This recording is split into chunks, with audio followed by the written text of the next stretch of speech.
চাও আজি আমি বিগত প্ৰায় 17 বছৰ আমি বিপিএফৰ লগত থাকিলো।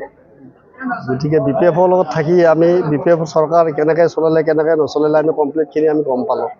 গতিকে আজি ইপিপিএল আমি 5 বছৰে আমি পাই 5 বছৰে কি কৰিলে কি নকৰিলে গোটেইখিনি বস্তু পাই আজি আমি ইপিপিএল চৰকাৰ আমি দলে বলে আহি পেলাই আমি যোগদান কৰিলোঁ। যিহেতু আমি ইপিপিএল চৰকাৰৰ লগত বৰ্তমান আমি সন্তুষ্ট। আগন্তুক আমি প্ৰমোদ বড়ো ছাৰৰ নেতৃত্বত আমাৰ সমাজখন আমি গঢ়ি লৈ যাব বিচাৰোঁ। এইটো কাৰণে আমি আহিলোঁ আৰু কিমানজন আপোনালোকে আজি যোগদান কৰিছে? আজি প্ৰায় 160 জনমান হ'ব আমাৰ যোগদান আজি। আৰু আজি আমাৰ গেৰুৱা 5 নং গুৰেশ্বৰ গেৰুৱা। এইটো মুহূৰ্তত আপুনি কি ক'ব বিচাৰিছে যিহেতু প্ৰমোদ বড়ো কাম কৰা আৰু আহি থকা নিৰ্বাচন? চাওক আজি আমাৰ আগত আজি 5 বছৰৰ আগত আমাৰ যিটো গুৰেশ্বৰবাসী হিচাপে আমি যিটো দেখিছিলোঁ, আজি তাৰমানে কি সপ্তাহত আমাৰ 6 দিনে আমাৰ বন্ধ থাকে। হঠাৎ তাৰমানে কি আজি বোলে গাড়ী খোলা আছে, ৰাতিপুৱা কি হ'ল গাড়ী আজি বন্ধ হৈ গ'ল। কাৰণ যিটো যুদ্ধ বা মাৰপিট যিটো অস্ত্ৰধাৰী যিটো মাৰপিট হাই কাজিয়া সেইবিলাক আমি আজি বিগত 5 বছৰত আমি পোৱা নাই।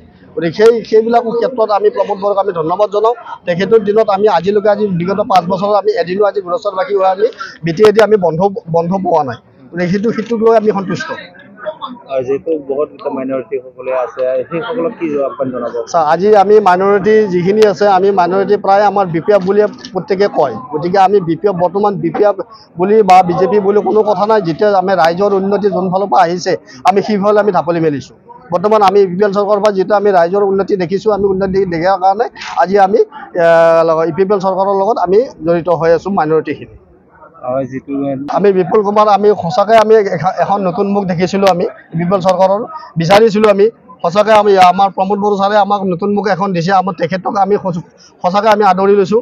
কাৰণ তেখেতৰ দক্ষতা আমি সচৰাচৰ আমি যদিও পোৱা নাই আমি শুনিছোঁ বা দেখিছোঁ। তেখেতৰ দক্ষতা বহুতখিনি আছে আৰু তেখেতৰ দিনত আগন্তুক 5 বছৰ যাতে আমাৰ কাৰ্যকাল খুবেই ভাল হয় আৰু বিপিএল চৰকাৰৰ উন্নতি হয় সেইটোৱে আমি কামনা কৰিছোঁ।